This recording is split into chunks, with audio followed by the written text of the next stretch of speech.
Welcome everyone to the Flinn Gallery and to WordPlay Messages in Branches and Bark. I want to introduce our artist, John McQueen.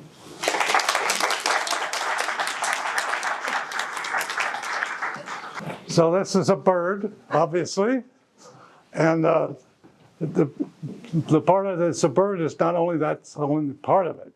These characters falling down the podium here have as much to do with it as the bird itself. The bird's the biggest piece I ever made. It's got an 8-foot wingspan, so it doesn't go through all doors, to say the least. And the connection between the two is the title is turning. I knew I'd blow this. Turning upside down. Turning upside down. So the bird is trying to fly, and the people on the stand are falling down. So this is the two combinations of one thing and another, to which was the idea behind the piece. So I would like this to be back and forth so that I don't have to do all the talking, which is nice for me. And if you have questions, just pop right up. This is bark? Yeah, this is birch bark and this is white pine. And they're trying to reach to do what he can do. Yeah, exactly. So as humans, we can't do this, but we can fall down quite easily.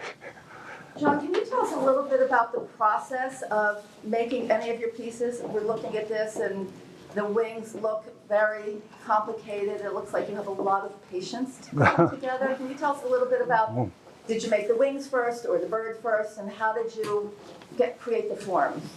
Well, the wings are just tied together.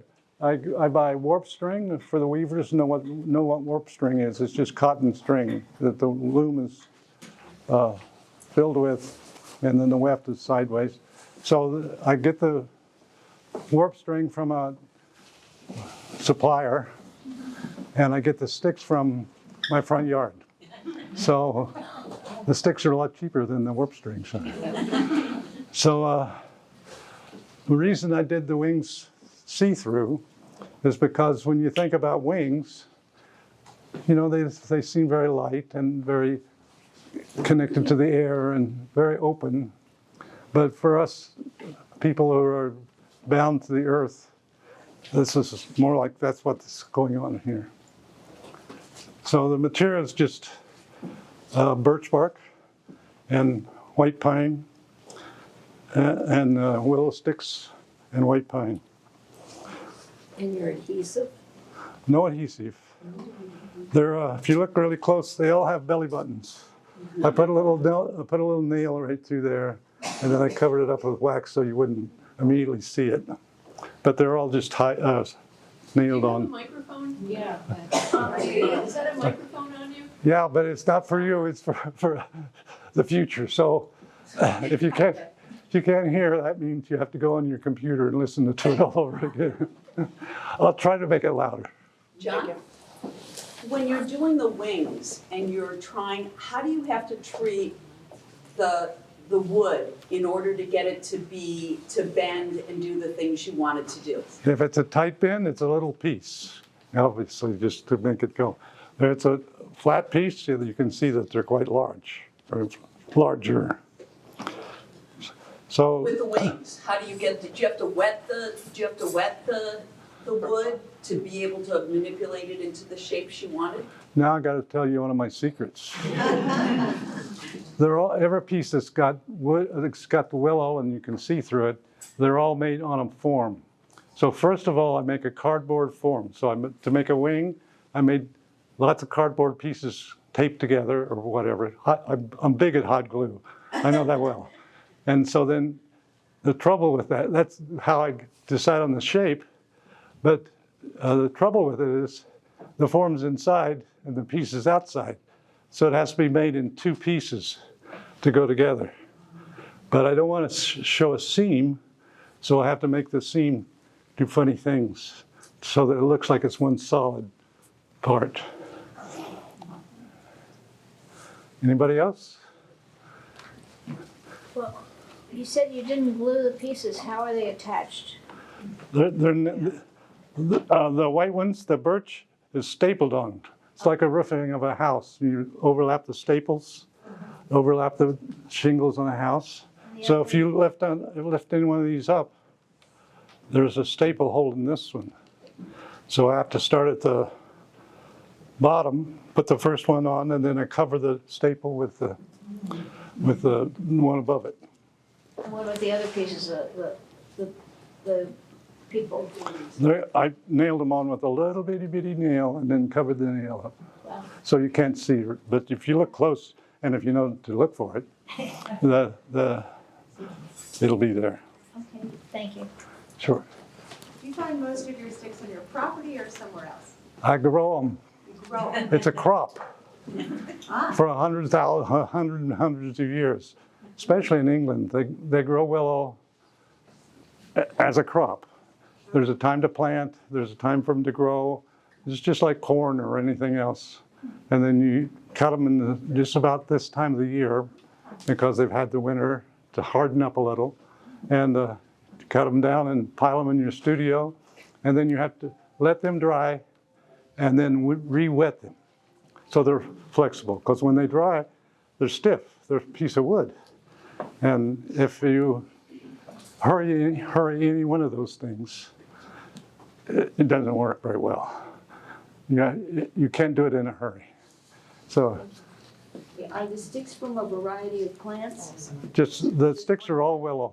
All willow? All willow. Okay. There's actually some varieties that are called basket willow. Like you see these weeping willow trees? Yeah. Terrible stuff.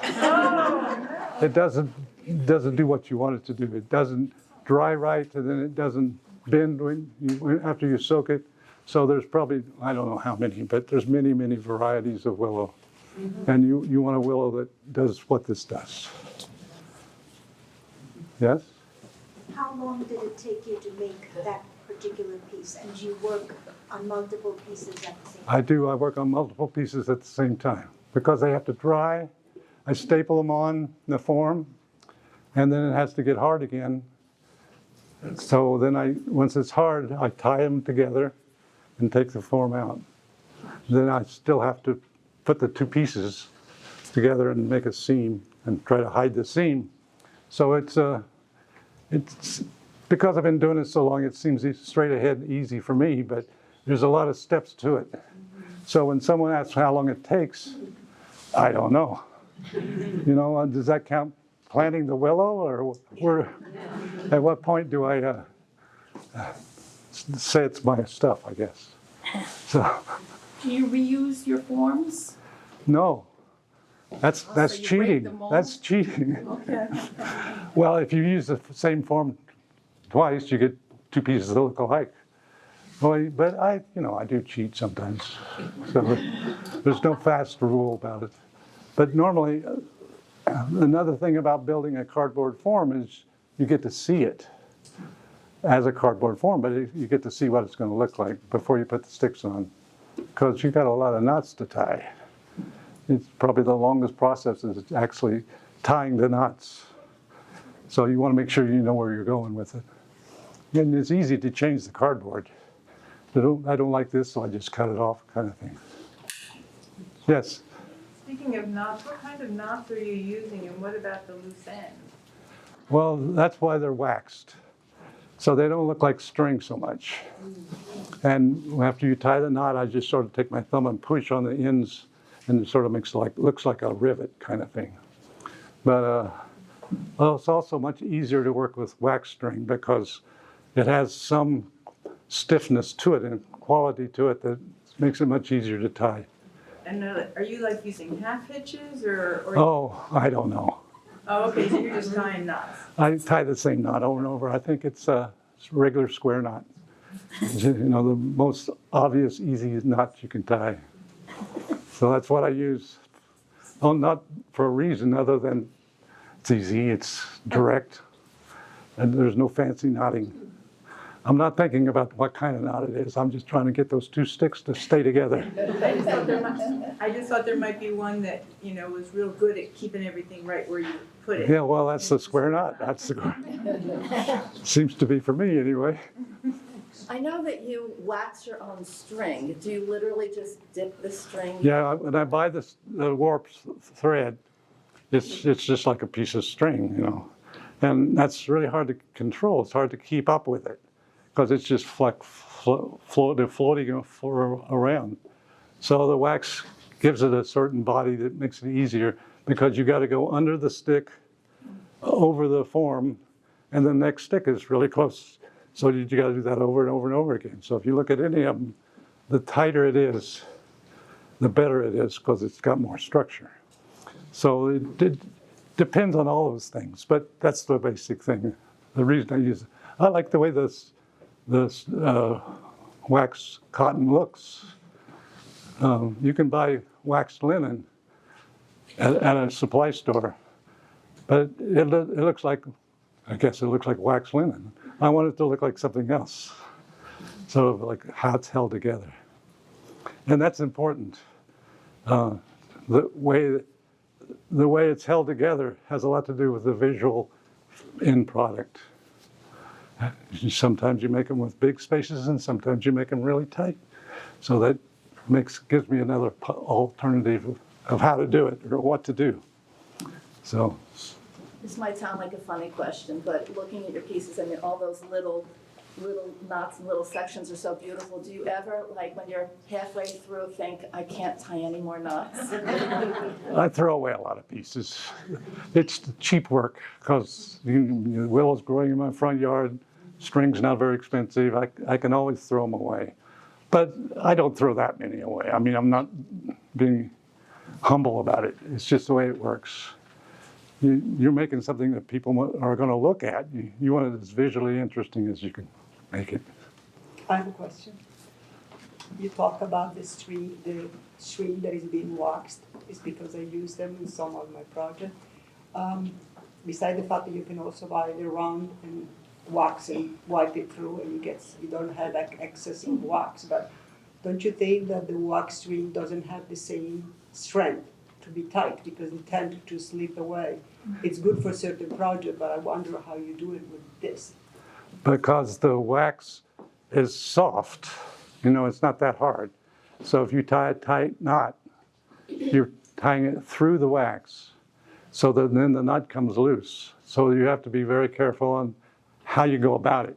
You know, you want it to be tight, but if it's too tight, then the string that's inside the wax will wrap around the sticks, but it'll become loose if the string gets either too hot or, and I guess too cold is not a problem, but you want it to be a certain way. And it happens too. You make a piece and you put it in a gallery with lots of lights, and you get them too hot, then they all start to sag a little because every one of those strings is getting a little soft.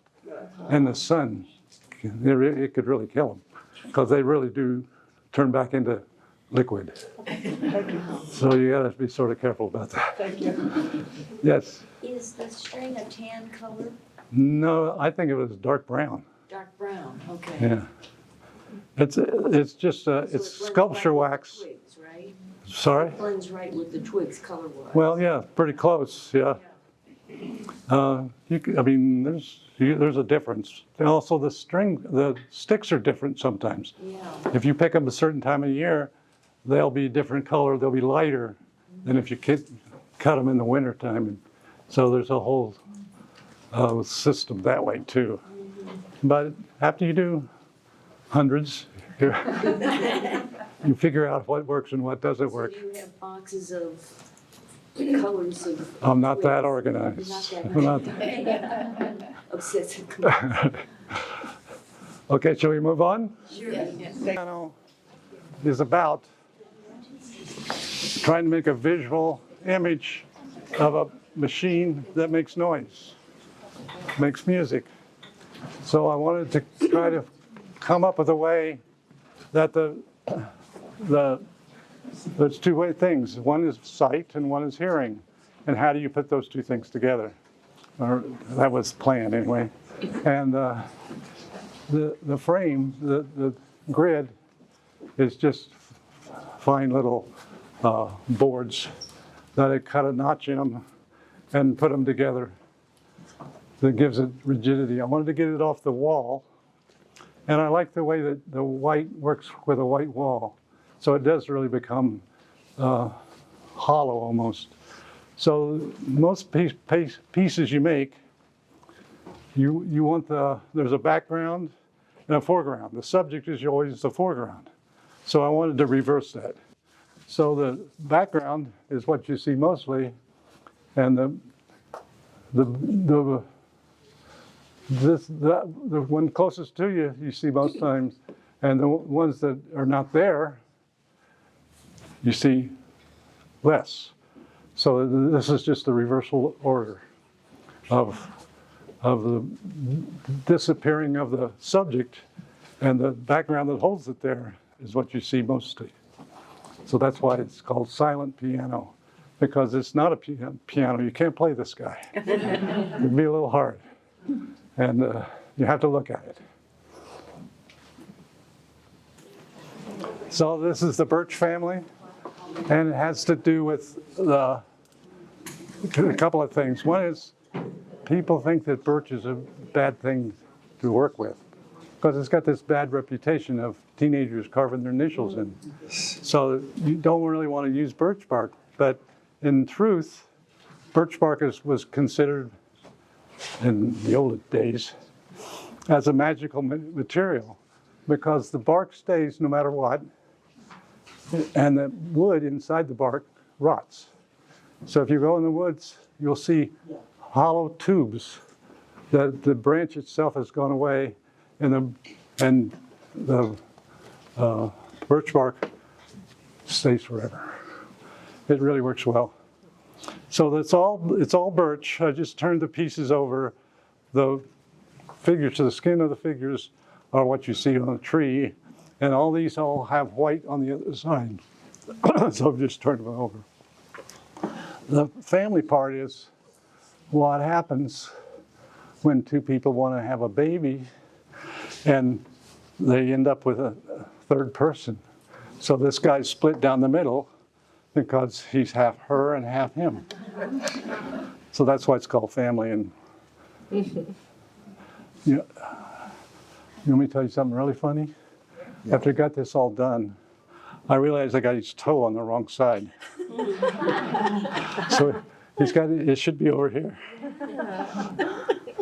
I didn't change it. I didn't have the heart. So that's the only thing about it. And it's again, it's just staples laid over top of each other, and the staple is hidden by the next piece. Does the background go on last? No, the figures go on last, I think. I don't really know. You're working on all parts of it, so it changes, I guess. I can't remember, to tell you the truth. I think this is pretty funny. What happened to that guy? There's another one up there. Yeah, there is another one up there. See, I get a crowd of people that can tell me what I'm doing wrong.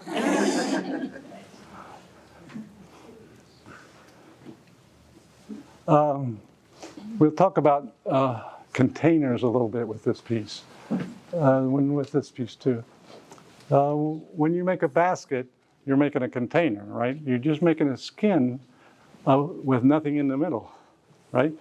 So after many years, like 20, I realized that everything's a container. So baskets fit us in ways we don't even realize it. Some examples would be, we're in a room, so this is a container, right? And there's thousands of things like that. The earth is contained by the atmosphere. The body is contained by the skin. And it can go on and on like that till almost everything is a container. One of the ways that you'll see as we go along, I do a lot of books and letters because if you have a sentence, you know what's contained within that thought. There's a capital letter at the beginning and a period at the end.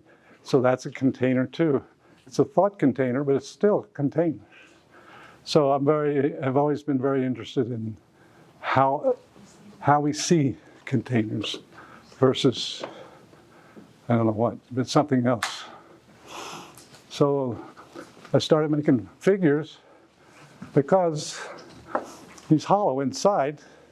So obviously he's a container of something. In our experiment, in relationship to ourselves, of course, there's all the stuff you don't want to see. Like all the guts and stuff is in there, but it's covered over, so you don't think about what's inside until you get a really bad pain, maybe. What's not seen is not considered. But if you think about a body, it is a container. And you made a cardboard. I did. Everything here had a form to start with. Everything you're going to look at today, if it's made out of sticks, it started with a cardboard form.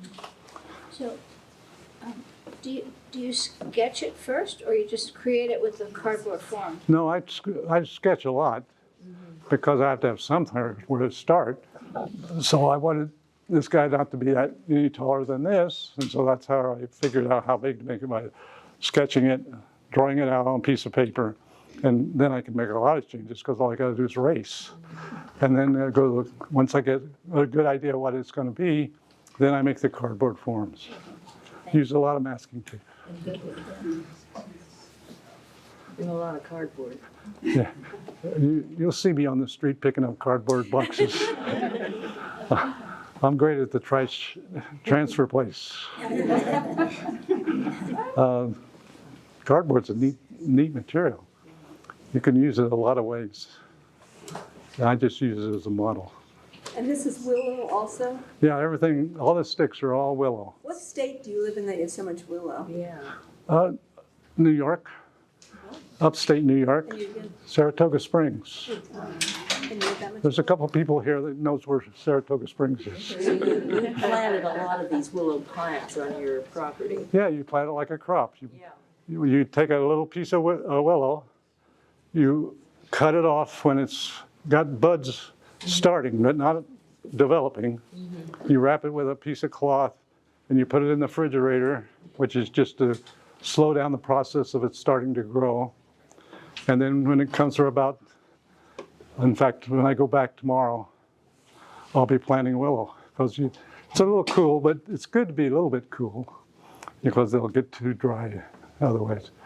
And so you just plant them in the ground, just row after row after row after row. And voila, you have sticks.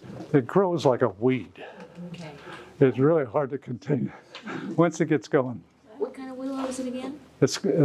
There's many different kinds, but the ones I use are called basket willow. Basket willow? Yeah, Okay. just because of its characteristics of being able to bend easy, dry easy, grow fast, and bend easily once they're re-wetted. So there's different kinds of basket willow. You can get yellow, you can get red. There's all impossible to know how much. The English had developed this a lot, all the way back to Celtic times. I don't know. So it's an easy material to use. It's cheap. You just cut it. Same ones grow every year. They just grow, and you cut them off, and then they can grow again. They don't give up. Well, sometimes they give up. Hopefully, they don't give up. Is this willow, is it different from what the American Indians would have used for their baskets? Well, most of these days, most of them live in the desert area. So they use what they have at hand. And actually, that's an old story in itself, because after I got out of college, I moved to Albuquerque. I went to the fair, and there was a guy there who was making a basket, an American Indian. And he was sitting inside the basket, weaving it from the inside. And I thought, man, I want to try that. So I tried it out and I liked it, and it's so simple and so complex. That is so direct. You just go out in your yard and pick up a stick and bring it in and bend it around another stick. Like ceramics or most things, even jewelry, you don't get, there's a space between iron or bronze and the finished product, because it's been processed so many times, many steps to get it to what you want. Whereas willow or baskets made out of willow are just direct. It's in the ground, you bring it in, you bend it around each other, voila. So it's I like how simple and how direct it is. But the Iroquois up near upstate, Yeah, they must have had baskets made of things that grow near you. right, yeah. They have a lot of things. Birch bark canoes, for instance. Yeah. But there's a lot of other things. Just we know birch bark canoes because they've still been being made or have been made not too long ago. Can you tell me the botanical name of the type of willow that you? Salix. Salix what? Salix. I don't know what the basket name is, but it's willow is salix. Right. As far as I got. Because even the pussy willows, if you stuff them in your garden containers, They they're won't. in there long enough, you take them out and they have roots. So. So you know. I know that, but I'm just curious which. That has type of had to do with salix, yeah. time too, because pussy willow is the pussy is the flower or the reproduction part, whatever that is, and so it would work to some degree. I always cut them before they get to the pussy willow stage, because it's pretty small when it gets up that far. But they get 15 feet long sometimes. They get really big. Birch bark doesn't disappear. I got a photograph of a piece of plastic pipe that somebody threw, like a sewer pipe or something, threw out in the woods. And laying right next to it was a branch of a birch tree. And I took the picture because you couldn't tell which was which. They looked exactly alike, so that's... Okay, we move on to this one because this is the first one with words. And this says something, but instead of using the good old English language, you use pictures to make up the saying. So this is a knot. Uh-oh. I forgot. Not believable. There you go, there you go. Unbelievable. Thank goodness. So this is not be, leaf, a, bull. So it's not believable. And there's also figures around the frame too, which I like. They sort of look like baseball catchers. They're sort of squatted and they got their hands up in front. So this is a whole discipline in itself. People work day and night, if they're into it, of finding images of things that you can translate to words or letters, mostly letters. And usually I want to put at least one letter in there that you can understand, because that'll tell you that there's something going on here besides pictures of bees, so that you can put them all together to make something. And you'll see some more of those as we go around. How long did it take you to make that? There we go. I don't know. Are we talking about it was probably just as hard to come up with the things to say as it was to make the frame. So it had to use all the stuff like cutting the willow and doing all the tying and all that stuff too. Have you always been interested in words and wordplay throughout your whole career? Yeah, pretty much. I like to do it, so I don't know when the first one was, but you'll see there's books of them back in there, and we'll see what they look like then.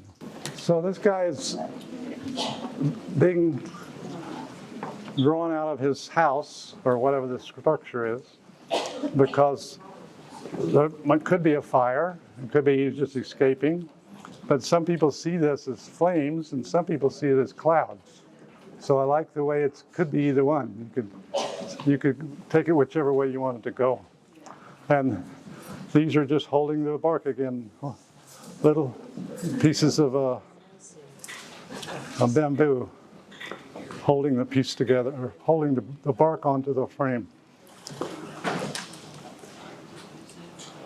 I spent time in Japan, and so I really got into bamboo. So I really like bamboo, so I'm growing bamboo like crazy. My house is disappearing. I have to go out and cut out the place for a window. And there's one of those little heaters, space heaters you put in the wall. Well, I could burn my house down if I didn't go out and clean it off. So it just has that, this is pretty simple. It's just like, get me out of here. Yeah. Or it's like, I'm going outside because there's clouds. And this is the only bamboo, are these little rivets. Mm-hmm. And I like them because they're forks. So there's a one piece and then two leaves grow out like this. So I cut off the straight piece and then cut off the leaf piece to make it different than just a stick. Well, this is his container. He's escaping. That's right. He's escaping a container. You got it right on the money. John, have you used bamboo to make sculptures out of? No, I haven't done it because bamboo is one of those things, because so many people in the East have made their whole lives, their whole houses, everything out of bamboo. So you got chairs, and I wanted to come up with something that I come up with. So it's hard to make a new idea with bamboo because it's so overused. And it's great, but it's visiting bamboo factories in Japan, you had a whole different sense of it. Because it doesn't grow straight. It's not like a fishing pole. You have to straighten it. And you straighten it with fire. So there's a fire in the floor, and the guy's bending it wherever the bend is, he's straightening it out again. So there's a whole world of manufacturing fishing poles, bamboo fishing poles. So I didn't have to do that because I just used a little end. All right, next. This one is called It's falling fruit. Falling Fruit. Thank you.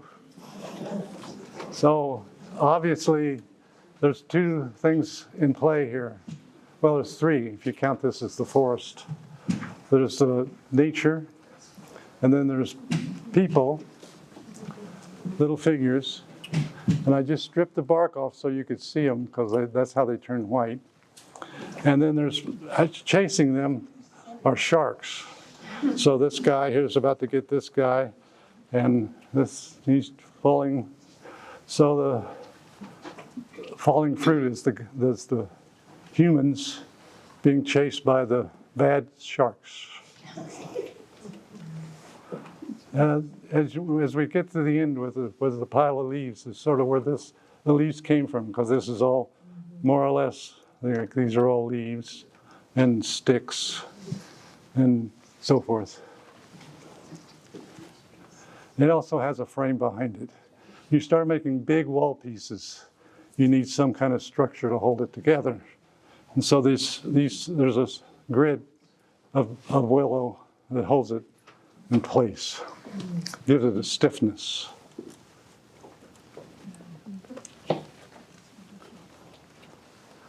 As we move on, okay, now we're going to get into the word part. This is the part I like the best. So, now where did these words come from? Besides out of my head, of course. So it says, don't be caught napping, fiddling for pleasure. Remember your crumbling facade. You're lying in wait. Oh, dissembler, see you, listen for what's ajar. Now, where did that come from? I like the fact that they're all like demands. Someone's telling somebody else, get on the stick. Don't be caught napping, fiddling for pleasure. But what it originally came from, where the thought came from, I like this part. Vanity license plates. So I love to drive down the road and see some, really, there's some that's really dumb, but every once you see one that's really, this person's all right. I'm after this person. I'm going to chase him. Then I'm the one that has a wreck trying to take a picture of it as close to a car as I can get. So I didn't see these, but this is the idea. So to put it together in a certain way that it does say something, and they get more real as it goes down. Like you can read for what's a jar, but up here you got to figure out DMT means don't, be, caught, napping. And so you start off going, what is going on here? And then as you work your way down, big words like disassembler, you can read. So it has to do with, as we read books, right? We read one line after, below the next line, below the next line, below the next line. So it's similar to books, but I'm a visual artist, so I have to make things that go on the wall. And this turned out really well. I like this piece. Excuse me, is there a frame on the back, or did you make all individual rectangles and attach them sort of like hanging like a quilt? Yeah, no, I made each one separately, and there's little bitty pins. This is a new thing, to let them hang off the wall just a little bit so they make a shadow, and that wasn't my idea. That was, if you know anything about Browngrotta arts, the Tom Grotta is really good at installing pieces. And I used to just put a staple behind the stick and then tie it on so that it would be so tight against the wall. But his idea was to leave a little space so you get a shadow, makes more to look at, and so forth. I was just going to say, I installed this piece, so it took quite a long time. And to try and, because every letter is just a little bit different.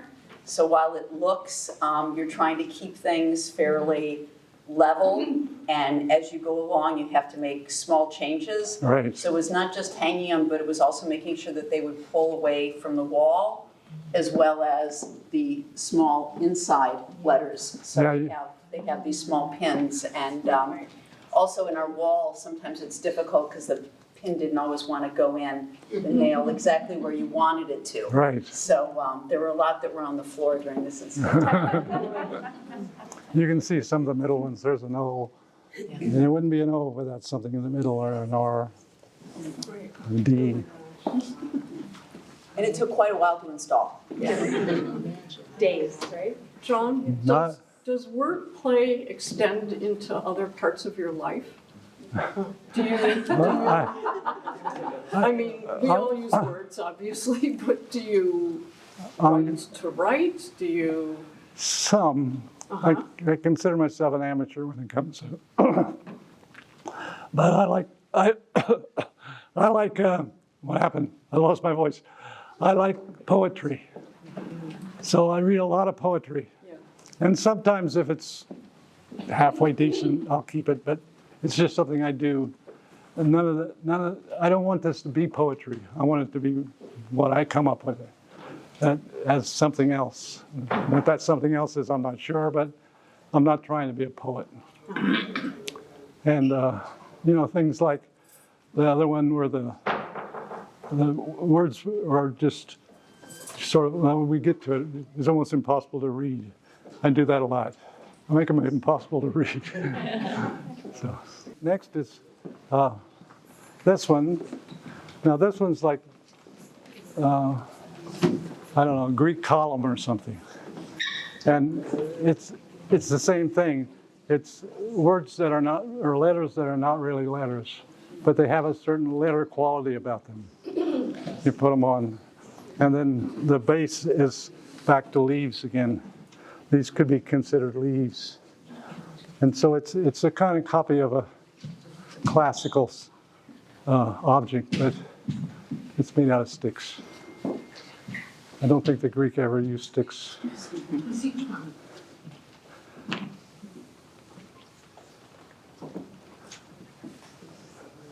I don't know what else to say. We'll just let that one hang. Now, can you read that? If you read it out loud, it'll make a much more sense. Right.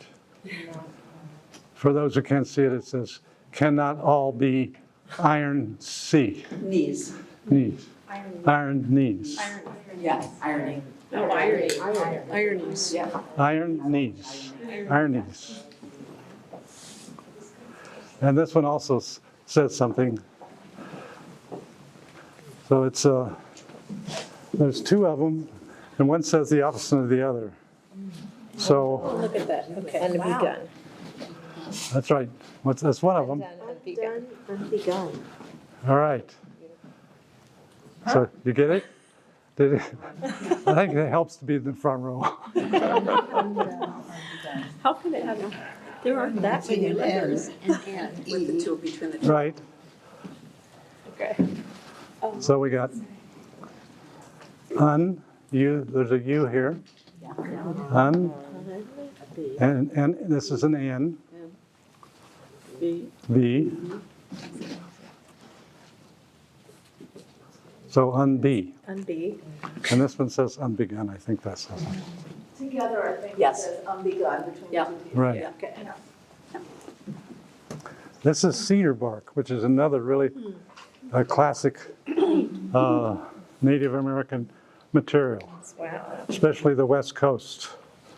So where do you procure the cedar bark? I can't. Should I put myself in a bad place? No, probably not. It's not my tree. Usually you don't use a whole tree. You just use a branch. And sometimes branches break off. How's that for an answer? How do you form those letters? I make a cardboard letter, and I Just weave around it. weave around it, and I leave this where this goes up, I leave this loose. Then I start the basket at the bottom, work my way up, and when I get to the bottom of this letter, it'll come out over the form, and then it'll go back and then out again. That's impressive. Challenge. I've been doing it a long time. And this one over here is a grapevine. Grapevine to make baskets out is really terrible because grapevines hold insects. Just like bamboo holds insects. They have to cook it to kill the insects inside, or else it'll get eaten up. So I wanted to do one that I knew would someday disappear. It's held up really well. It's pretty old. And then the word, I think there's a word on here. Concrete. Concrete, right. So concrete means forever, or we think it means forever. And grapevines, they last a long time, but it's only a matter of time before somebody eats it. So it's kind of nice. Goes back to whatever the insects use it for, to eat. John, when you have words on a form like a chair, cannot all be irony, does the saying always relate to the form, or sometimes it's completely unrelated, but you're just playing around? In that case, it was a chair show. So they wanted me to make a chair. So I didn't want to make a chair. So I tried to make a chair that was hardly a chair. You know, this curved beam. And you can't sit on it, obviously. So then I used the words to make it good for me. So that's a part of speech, of words that have more than one meaning. Homophones, is that what it is? One of those words, I can't remember. And you can't sit on it, so it's sort of just an object this way. This is the same thing. This is bark. And to hold the bark together, I drilled holes, cut little pieces of bamboo, stuck them through the hole, and then I made a little bit bigger pieces and drilled a hole through that to make what would normally be nuts. to hold it on there so it won't pull out. So, what does this one say? Just under every day, that's one waits for a wandering away. there you go. Good. Can you follow me around?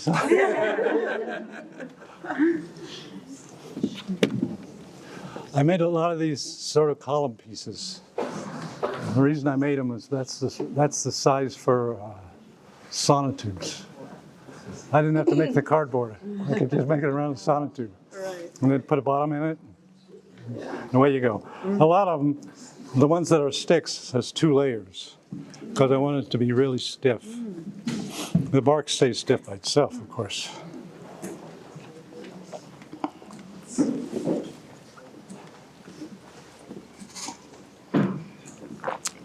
This is one of the very first pieces I ever made.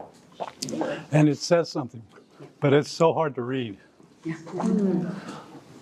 A-W-A-Y. Away is always a ways away. And then the other side says something different.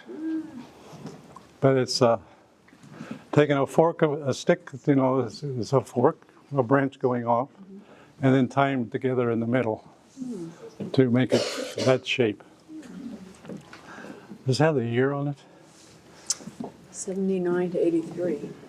More like 79. I was stretching it a little there. It took a years to make it. So I started working with plastic. And so plastic is trash in my mind. So I would go to the transfer station and pick out colors, you know, bottles and whatever. And then just cut them up in pieces and do the same thing I was doing with the bark of stapling the top of them and then covering up the staple. So it was all about the image, and I was using the same system that I had done with the bark of like shingles. And there's 2 of them, but I've done not many more, but I've done a few more. I wanted to make a blue tree, so I bought the ties, and I bought them clear, and then I dipped them in paint so that the very tips of the ties are white.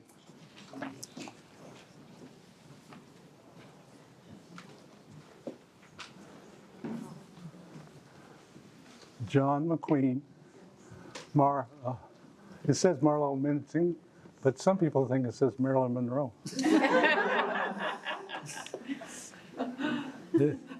I didn't have an affair with Marlowe. Only Margot's the one that counts.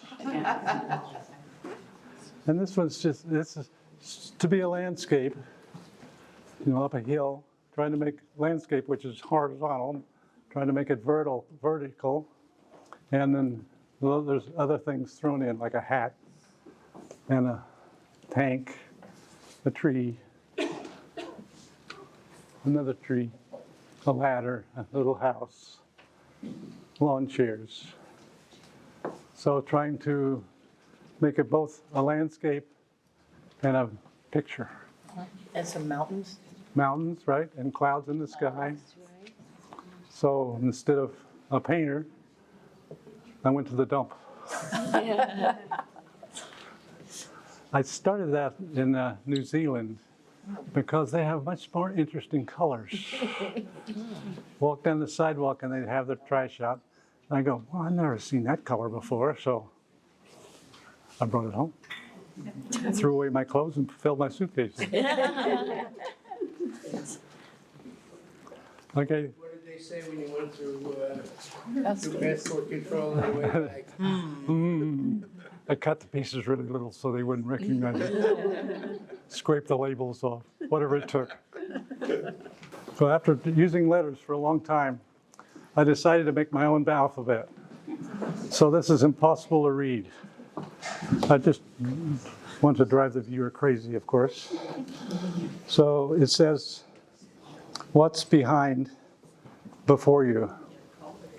So in other words, if you're looking at somebody, what are they really thinking? You know, or what are they doing in their lives, or any of those things? You know, like you see somebody, you're confronted, or you're friendly with somebody, and you have certain assumptions about them, for why they look or whatever. But there's also something that they hold. You know, their life is busy and has its own direction and so forth. So what's back there that you don't think about? So that's what it says.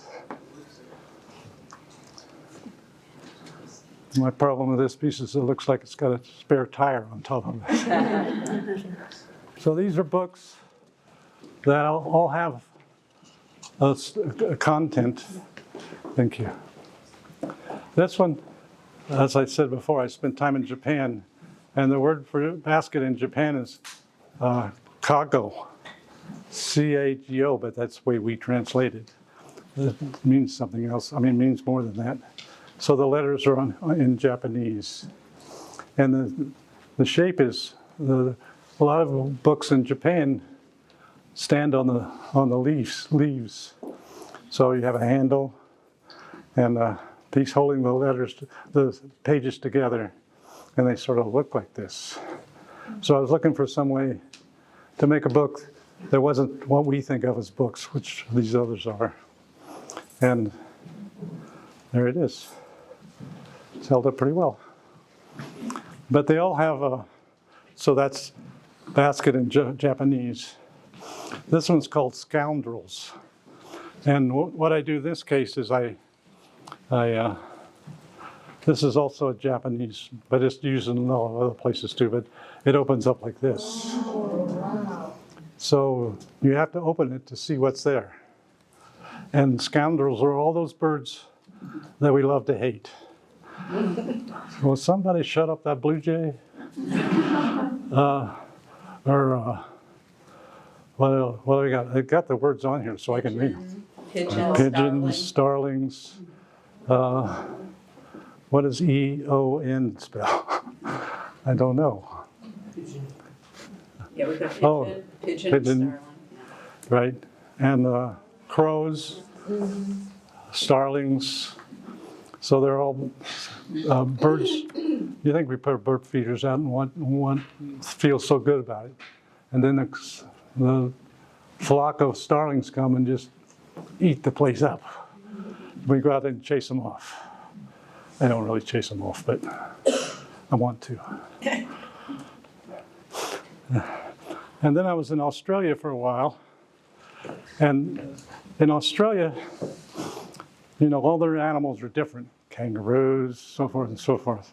But there are certain animals that are really strange. And I was very interested in how different they are.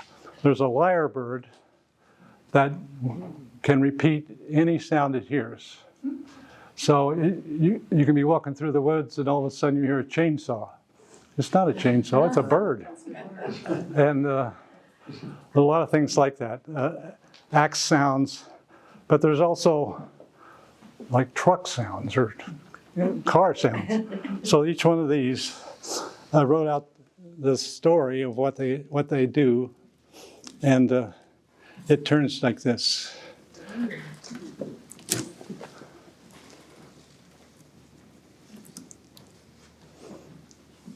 So they're really hard to read because they're so small. You can only bend a stick so far. You can only push it so far. But if you work at it, he says to himself, if you work at it, they'll be able to read it. Sure they will. So there's, this is a bird that's a night flyer. It's called a nighthawk in America. It has another name in Australia. And during the day, it sits on a limb about the size it is, and it's completely silent and completely non-movable to fool anybody coming along that that's not a stick, that's bird. So it has that sense about it. There's something, that's one thing and it's really something else. So there's, I think, 6 pages or 4 pages or something. So because it's an isolated island, the animal growth was very different than what we think about when we think of certain animals. So I've made, this is just 3 of them, but I've made a lot of books. And I love the fact that, oh, you can't put that in a gallery. Somebody's going to want to open it up.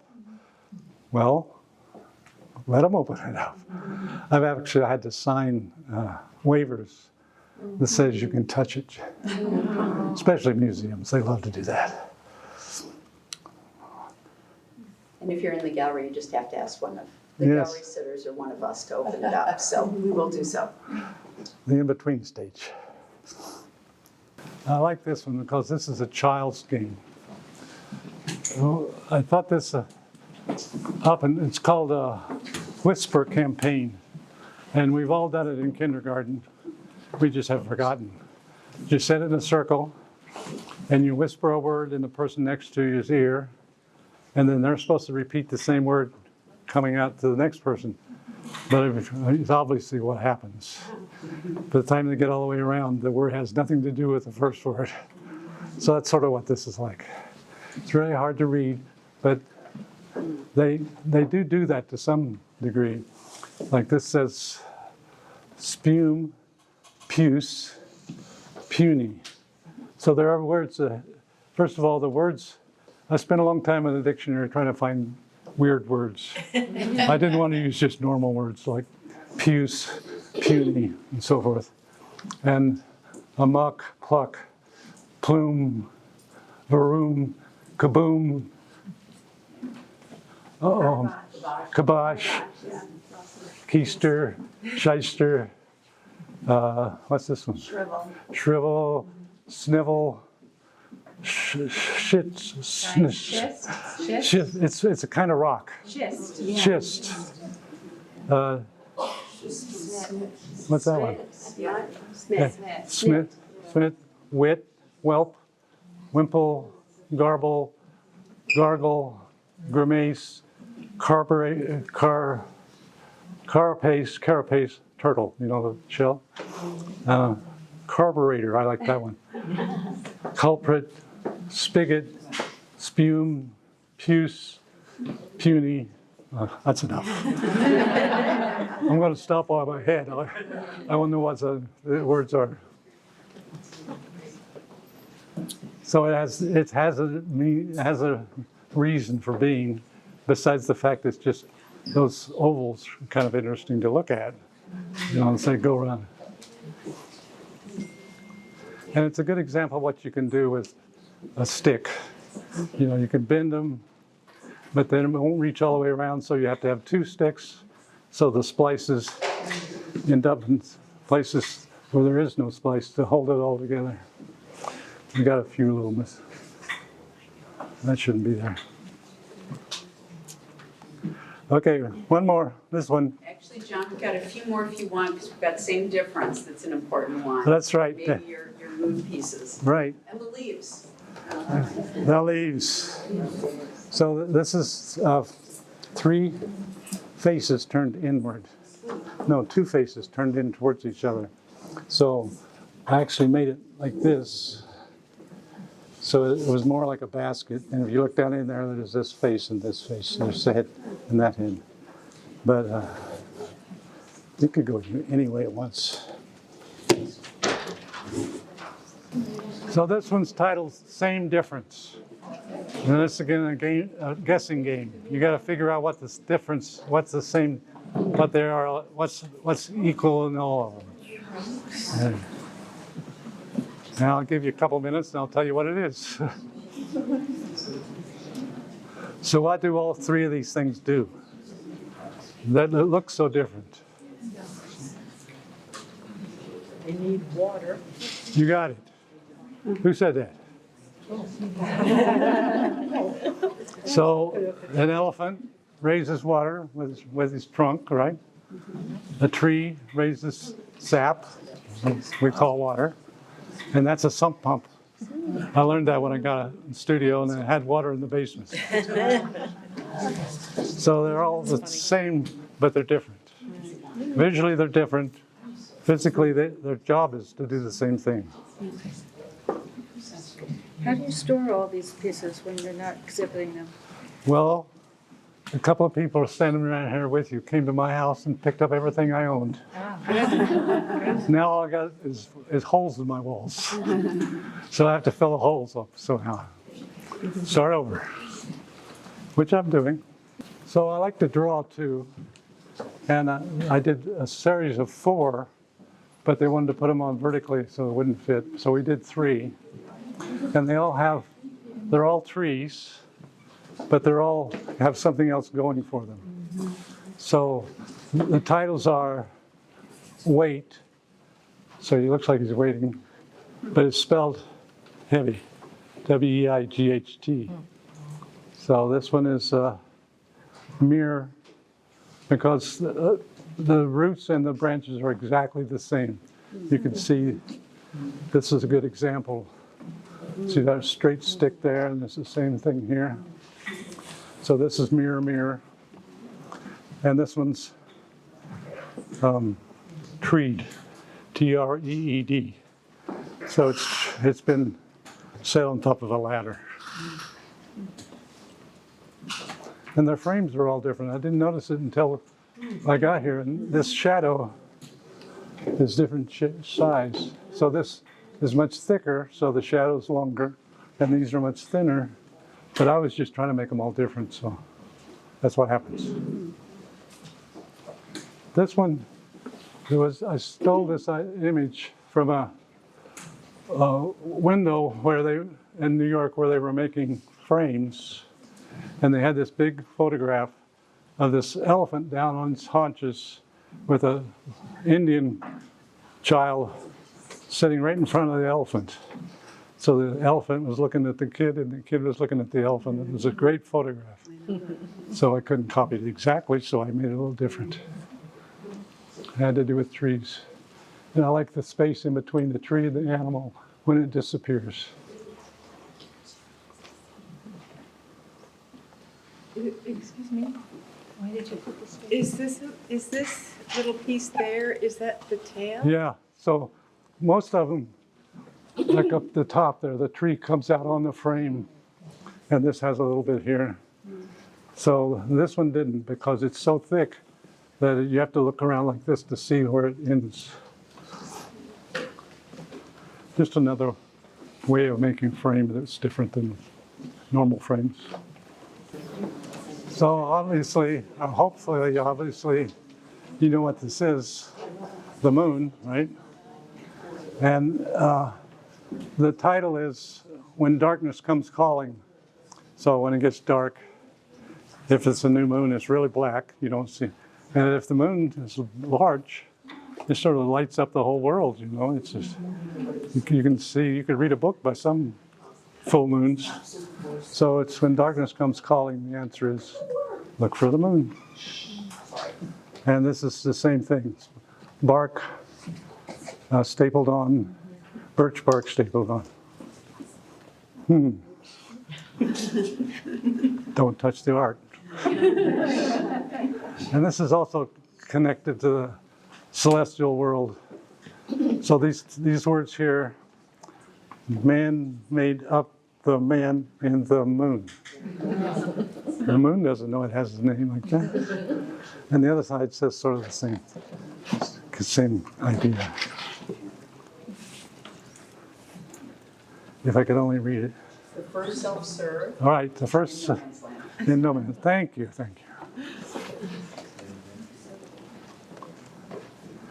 All right. What? First self-serve. Yeah. You got it? Can I ask, what did you use to stitch the pieces? This is funny. This is it's not willow or anything. It's some kind of vine. Virginia creeper is what it is. And so it's these long stitches. And this is not white pine, and I'm not sure what it is. I get a pile, I'm not sure what I got it from. So that's the gist of it. Are you still making pieces like this, or this is from a while ago? Yeah, this is pretty old. I can't tell you. Oh, there it is, 1992.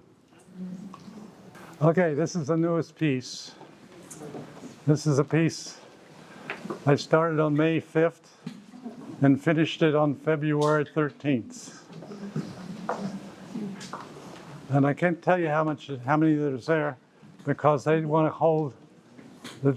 No, you can, today's the day it gets announced. Oh, this is the You get to day. say how you pick the number, and then everybody who's signed up already will take that, and we're gonna award prizes to those people. All right, all right. Yes, So did anybody get it right? they did, I think 5 of them. Wow. Yeah. Well, in my experience making them, I'm working along, I go 812, 813, the time's running out, I gotta have this done. So those leaves turned into numbers to me, because I had to do a lot of them. And so, do we say? Yeah, but first I'm gonna let you know, because you might appreciate this, the first group of people who came in were a group of first graders. And so I asked how many did they think, and it went from 200 and up, and then it went to 1 million, and the last kid said 1 billion. And then I asked how long, and one girl raised her hand and said 4 hours. And then it went up to 2 years. I said, actually, 2 years are much closer. That's to about right. 10 months. So It felt like those 2 were- years. Those were kids, so you can reveal. So does anybody want to guess? What do you think? It's a nice even number. Oh, that's it. 900. No, you're close though. That's right, 1,000. 1,000. So there's 1,000 leaves there. I had a lot of help. Is that related to poetry or something? 1,000 leaves? I don't know. How did you pick 1,000? It was a nice number. I didn't want to do 500. I didn't want to do, I couldn't go past 1,000. As far as I could go. And I had, you can imagine how many, they're all just sitting there. Yeah. So Oh. if this is 1,000, you can imagine how many ties there are. Yeah. Really the number went way up. That's why it took so long, tying each one. Do you think you'll ever make a leaf again? Never, never. And the installation of it is 1 leaf at a time. Came That's right. packed in 3 boxes, and literally it was installed. One time. What's interesting is there's 1,000 leaves here, but you only see the surface. Yeah. So we're back to containers again. So the ones, they're all alike. I mean, they're all different, but they're basically leaves. But there's, 600 or 700 you can't even see, Right. just because it's a pile. I kept saying, what if I put a box in there? Now, did you install it, Nope. or did you ladies? We actually had somebody else who works for the Flinn Committee, who's a graphic designer. Yeah, Madeline Simon, and she sat here, took her about a day and a half. And she'd put some in, and she'd walk in circles to constantly Yeah, try to keep it yeah. symmetrical. Keep it straight, She right? just kept doing that. Wow. Going. Did you give And we her a wanted it very nice diagram? shape. No, nothing. I just gave her the leaves. Wow. And we had a picture to work with, but what was funny is while she was doing Madeline was doing this very artistic installation, I was doing the really uptight one with the 96 letters, measuring and doing and going back. So it was the type A versus more the right brain. You should have traded places somewhere in the middle. Okay, that's the story. All right. Thank you.